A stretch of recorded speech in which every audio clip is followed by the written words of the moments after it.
Ladies and gentlemen, before I introduce myself and high school, I would like to thank you all for giving us the opportunity as teenagers to come here, one of the great European parliaments. First of all, to those of you who do not speak French, we will do this lecture in 2 languages, in English and French, so we would like you to put on your headphones for the translations. Dobar dan, bonjour, guten tag. Greeting from Slovenia, the only country with love in its name.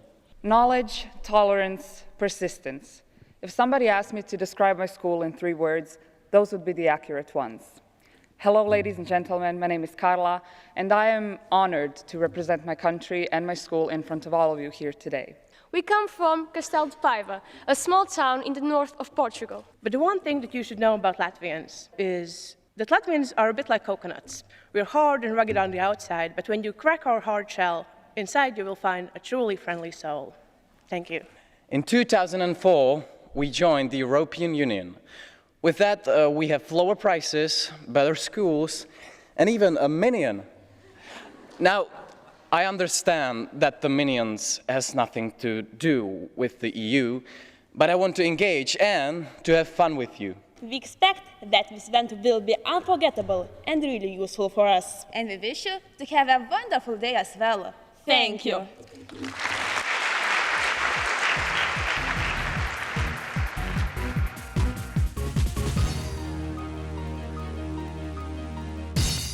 Europe has said that it wants to share refugees out fairly across the European Union. Why do you not intervene directly in the countries which are at war, rather than thinking about how to get them here and share them out?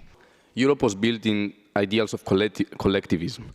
Looking at it in economic terms or socio-political terms, it can be considered as the most collective body of member states in the world. However, I can see still a division between a prosperous north and a struggling south. I myself come from a country that has experienced this division by first hand. I'm sure that many fellow delegates in this room feel the same way. So what has been the answer of EU agencies to this division?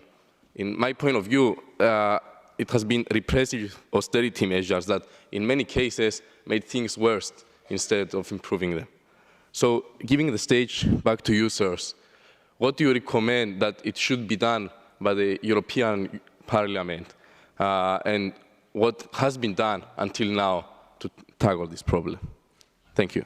With the rise of the Eurosceptic parties all over Europe, especially in the UK, namely Nigel Farage and his UKIP, what loss will it possibly cause for the EU if the UK decides to step out? We voted on have we been informed about the EU enough? And not to my surprise, most of the people voted no. And my question really is not of the UK, but there are more countries like Poland where the National Party has won the election. My question really can the European Union fight nationalism? It's not saying that nationalism is a bad thing, but can the European Union fight nationalism by trying to inform people better about the advantages of the EU instead of the disadvantages you see on the news? In the European Consensus on Development from 2005, which focused most on the reducing poverty in all over the world, EU governments have agreed to increase their official development assistance to 0.7 of gross national income by 2005, but only 4 countries have done it. Why? A lot of the refugees want to come to Germany or Sweden, and what do you think of the role of these 2 countries? And because there are more and more negative opinions of refugees in Germany coming up and getting more popular, and demonstrations against refugees and the attacks on buildings where they live in. And what do you think about like putting more refugees from Germany and Sweden to other countries of the European Union? I wrote a text which says that we see humans, but there is no humanity. We see people dying and being tortured every day in the media, and especially in TV and in internet. And I believe that all this situation that destroys the biggest right, which is the right of life, can be solved only by a global vision. If we all together cooperate, I believe, I want at least, to be solved. So, have you ever discussed about it? And do you believe that the European Union is able or even want to cooperate with other countries or organizations in order to achieve this global goal? We've got more and more homeless people. So, everything we're doing for migrants, couldn't we do the same for the homeless? The way that European Union tackled with the refugee crisis or with the economic experiment of Greece has shown a negative side of EU. Do you think that measures are taken or should be taken in order to make a Europe of altruism and not a Europe of economic interest and economic numbers? And how EU can help poor people from European South that see their lives and their dreams being destroyed by austerity measures? Thank you. If I'm not mistaken, there is an international law about this status, about the situation of refugees. It says that refugees have the right to shelter and so on. As we know, there are countries in the European Union, they are closing their barriers so they cannot come in. My question is, if the European Union doesn't show an enforced measure, a consensus measure, how can countries like Portugal, where I'm from, can see it like this? If that country is closing the barriers, I can also. Why are you not the same? And also, I understand that there are economical issues to receiving refugees. But if I know this correct, we are a European Union and not an European Economical Union. So I want your opinion on that, please. I wanted to know what laws there are to guarantee equality between men and women within the European Parliament, and I wanted to know whether they're effective. So I wanted to know about the actual proportion of women in the European Parliament. Thank you. I want to know the position of the European Parliament against animal cruelty. What does it do to prevent animal cruelty? We all know that people are saying that wherever you take homeless dogs, cats, and whatever animals they are put to sleep by euthanization. I want to ask for a state of European Union on the abortion and on the euthanasia, but on humans. A question about removing the import costs for buying products out of the EU. Does that really affect the financial status of the EU? Because people will buy things out of the EU. Does it really affect the financial status?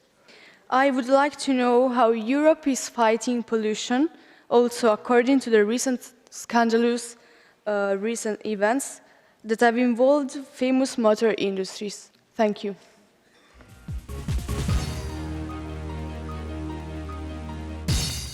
There was very interesting choices. One of them was celebrity voices.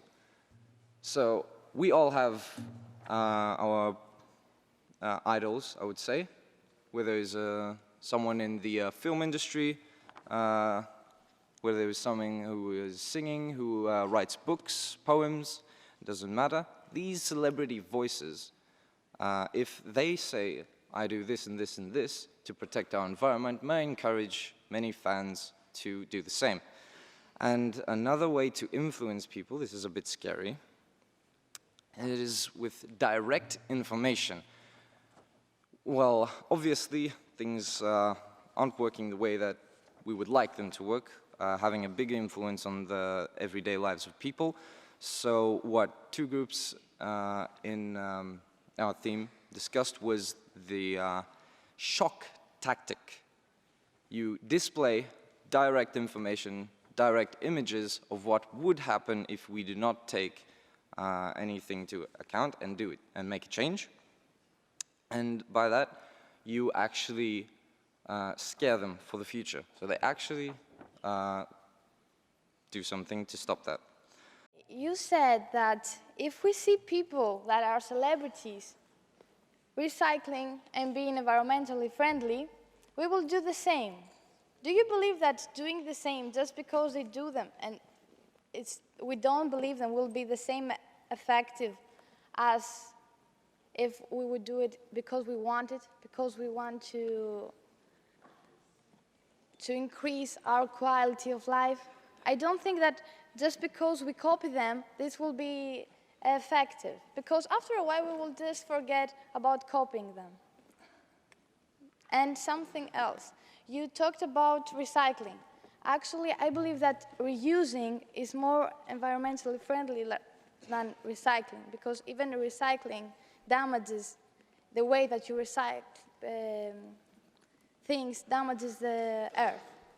So these were my comments.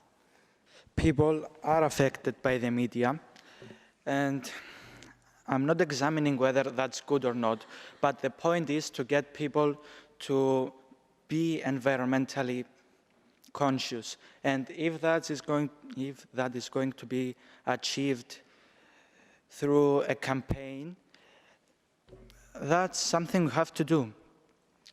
The fact that people are affected by the media in a bad way is still there, but we can exploit the media. It's not something bad, in my opinion.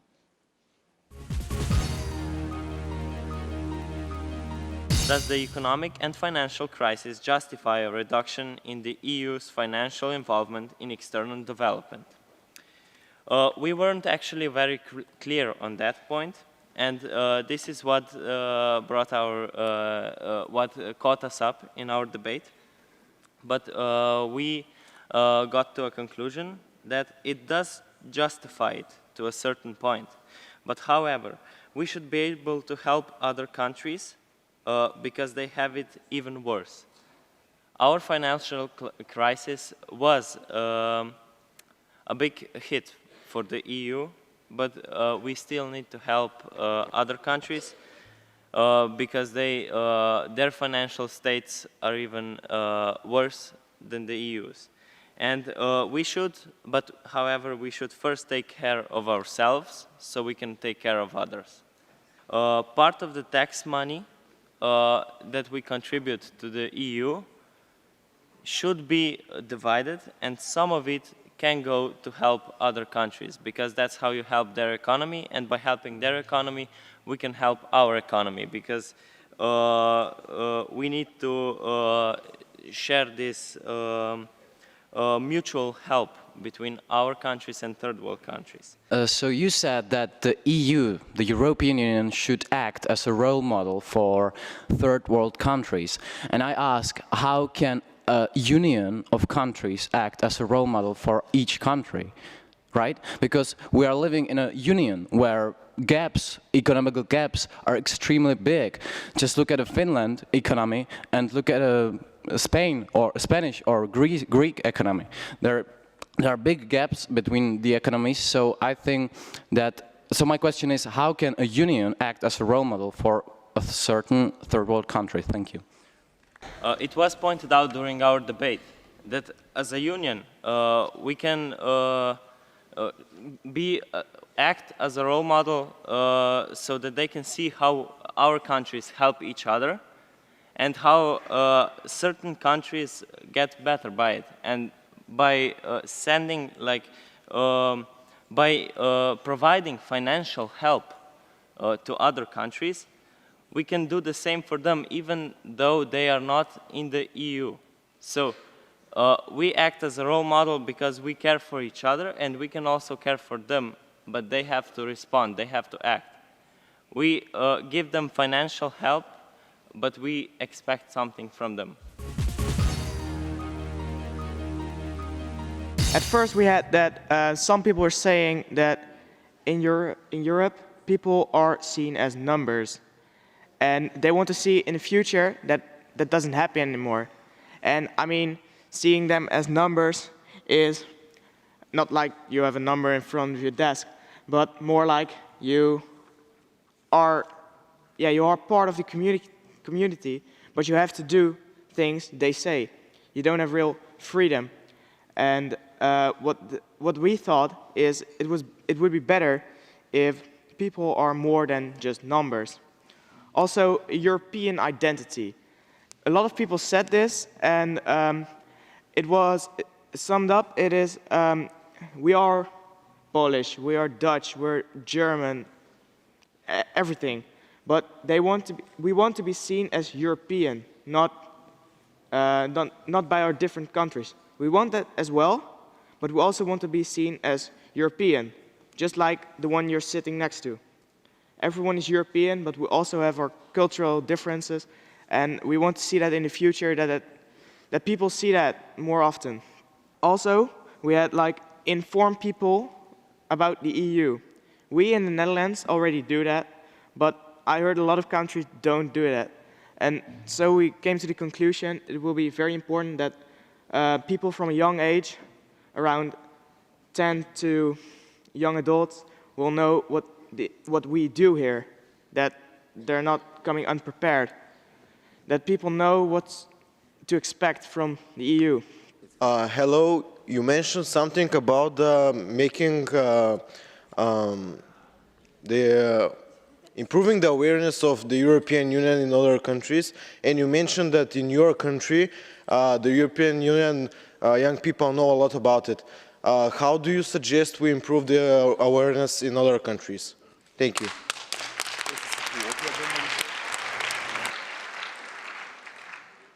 I think what is really important is that it becomes a subject on school, just like we have. It doesn't have to be a boring subject like get your books, put it on the table and study. It has to be something you're really working in it. You're not studying, you're doing it. You're making tiny, you're practically just doing this, but then very tiny. So you practice it, you get to know it. And yeah, so I think that's very important because then you know what happens here. Thank you. So the first proposition we had was the ability to communicate ideas via peaceful, but more than that, respectful manners. Furthermore, to be able to criticize analytically and be able to hear criticism and react in an appropriate manner. And we believe that the way that can be achieved is through education. So in things such as school, where we are taught to not only have the polite manners of saying please and thank you, but to be able to be taught how we should react when things occur, where the norm of society would be to react in a violent way, we be taught to react in a peaceful way. Secondly, the use of technology in our day and age is very big. We're really, really dependent on technology in every aspect and every form. So if we use that technology to gain information, it would benefit all of us. So if we use TVs or internets or blogs to have more information and be able to question our leaders, to tell them that we know what's going on, and not only that, we're able to question you, which entitles us our right to information, along with freedom of speech and expression. So a lot of people would want to make up rumors, and those will spread, and a lot of people, due to naivety, will believe them. For a response on that, we have an agency that will then verify the truth and possibly say that that is not incorrect. So nobody's opinions are being censored, but at the same time, the right is being verified. If this agency finds a lie, someone who made up a fact, what are they going to do? What power do they have to punish if it's needed? It's not as much as punish, because you cannot possibly find each and every person that has posted a rumor online. That is, I'm going to say that is impossible, because there are so many. And to censor it out or to block it out, you could argue is against the freedom of expression of that person.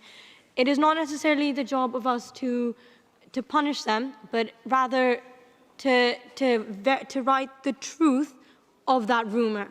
And by writing the truth of the rumor, we indirectly say that that is false without compromising their rights or without making them feel as if their rights have been put down.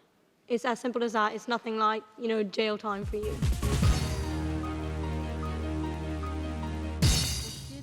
Now, when it comes to EU funds, well, those resources should be used to integrate refugees, putting a particular focus on education and access to schools, because I think that that is what will secure the future of all our countries and of the European Union.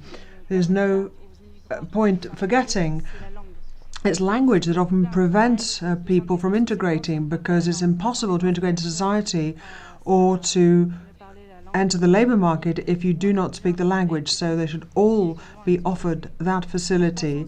Then when it comes to the citizenship and nationality of people, we think it should be European rather than national. In other words, the criteria for securing naturalization should be the same, should be uniform across the whole of Europe.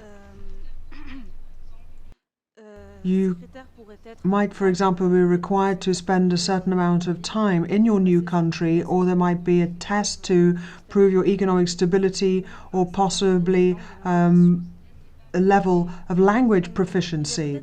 We also think that migrants are not always take advantage of everything made available to them, but I don't think we're in a position to judge who deserves our assistance and who doesn't, and that is why it is absolutely vital that regardless of whether our refugees or economic migrants, we help people to integrate into our societies, because they all deserve an opportunity and should all be treated on an equal footing.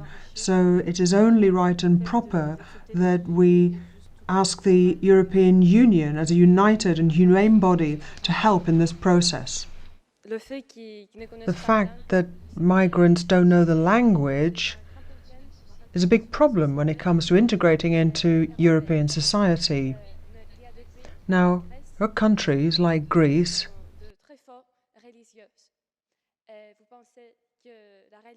which are highly religious. Do you not think that religion is a problem as well? Yes, of course. I mean, the language is not the only problem, but I'm just saying that if you don't speak the language, it's very difficult to get a job. And a job, of course, is one of the main ways in which you integrate into society, because that's the way you make friends. You have a social circle and you improve your economic circumstances as well. But there are other issues, xenophobia, for example, which stands in the way of people integrating. And there are all kinds of different factors that we couldn't rehearse in the space of 3 minutes. But you can't fight all of those factors, but perhaps we can give language classes to all immigrants. Our first suggestion is to change the educational system of the European countries, of course by the guidance of the European Union. These changes may include a better career orientation at school and practical, specialized courses in the field that each student wants to study. This way, everyone will choose the appropriate job for him or her, and unemployment rates will reduce in the most popular fields right now. Furthermore, we propose to create new programs that ensure young people a steady and well-paid job, and of course increase funding for the already existing ones, like the Youth Employment Initiative. Moreover, we think that a dual education should be available for students, in the European Union, of course. In this model of education, students will be able to work and study at the same time, or even at intervals, and this way they will be able to have the experience that they need by the end of their studies to become useful employees. Finally, we strongly believe that the European Union should impose European countries and companies to have mandatory but limited internships for young people, so as both to hire them and to ensure the proper function of the business. In our opinion, voting and imposing these measures will help reduce the rates of unemployment of young people. Thank you very much for your attention. These changes sound good for me, and I just wanted to ask, how are you going to introduce them? For example, how are you going to have money for all those changes? Thank you. I believe that in order to find money, either we should make a readjustment at the financial budget of the European Union and dispense more money on this section. Even if we struggle at the first time with the first implementation of these measures, I believe that in a long period, not necessarily in a long, but in a period of time, they will come up with more income for the European Union. So if people work more, economy is pushed forward. This is my opinion.